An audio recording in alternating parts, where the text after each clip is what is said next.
Ayrton Senna was on another level in Monte Carlo in 1988, and on race day found himself 50 seconds clear of teammate Alain Prost with just 12 laps remaining. But then, out of nowhere, his McLaren was in the barriers at Poitiers. That is Senna! Sensation! A comfortable victory had been thrown away, and Senna was left to rue how a dominant weekend had gone so wrong. Bitter rival Prost took the race win. At the Nürburgring in 2005, Kimi Raikkonen risked it all for victory and came up just short. Running first but nursing a badly flat-spotted tyre, McLaren opted to keep the Finn out rather than making a precautionary pit stop. Then, on the final lap, there it goes, the tyre lets go, he just misses the VAR, and I said he should have pitted. I told you he would have got a podium if he'd pitted. The plan had backfired, and Raikkonen's title rival Fernando Alonso had been gifted victory. Leading the race only one lap, only the last lap, is a much better feeling. Having retired from the lead in front of his home crowd 4 years before, Rubens Barrichello knew he had a strong chance in 2003 of making up for past heartbreak. History would, however, cruelly repeat itself on lap 47. He's slowing Rubens Barrichello, I don't believe it! He's retired here 8 years in a row! Nobody can be that unlucky. Rubens was left to ponder what might have been. Jean Alesi, racing in the scarlet colours of Ferrari, was on course for a memorable victory in front of the Tifosi, until with just 7 laps to go, a wheel bearing problem forced the Frenchman into the pits, and the team had no option but to retire the car. He must be absolutely distraught. I should think he is virtually inconsolable. Nothing worse could possibly have happened to him.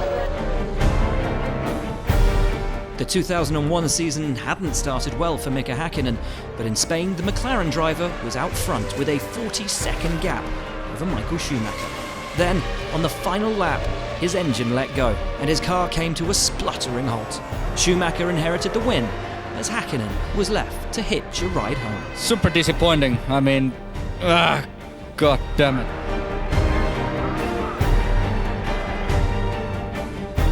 During a hard-fought title battle with teammate Nico Rosberg, Lewis Hamilton comfortably led the 2016 Malaysian Grand Prix.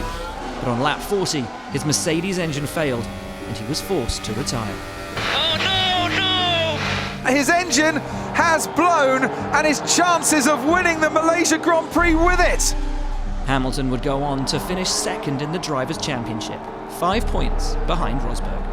It's a very, very odd feeling right now, I have to say. It's very hard to stand here and be all positive. Yeah, it's going to be great, because it definitely is tough to see all those points disappear when you've worked so hard to get them. German fans were out in force to see Sebastian Vettel emulate his hero Michael Schumacher by winning at Hockenheim for Ferrari. But with 15 laps remaining, he agonisingly lost control in slippery conditions and hit the tyre wall. Get out of the race, Sebastian Vettel! Fuck's sake. Sorry guys. Heartbreak for Vettel, who kicked away the gravel in anger. Mika Hakkinen was chasing a 5th win of the season at the 1999 Italian Grand Prix. But a mistake while downshifting into the Rettifilo saw him spin off and beach his McLaren. Oh, and that's Hakkinen spinning! He's out of the race! He's out of the race! In a rare show of emotion, the Finn, who was suffering from a fever, was left in tears at the side of the track.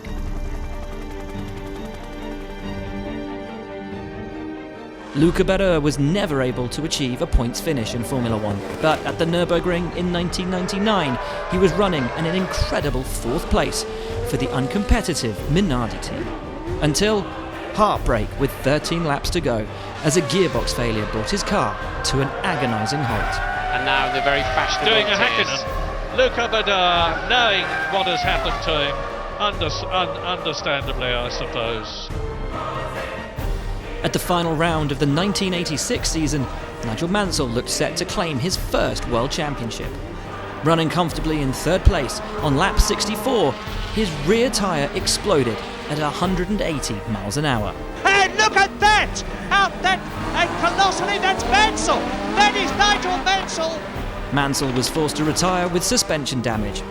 Alain Prost went on to take the race win, and crucially, the Drivers' Championship away from a distraught Mansell. Well, I'm very sorry for Nigel because I know how it is to lose the championship as the last race, and I'm very, very sorry for him. It must be very hard.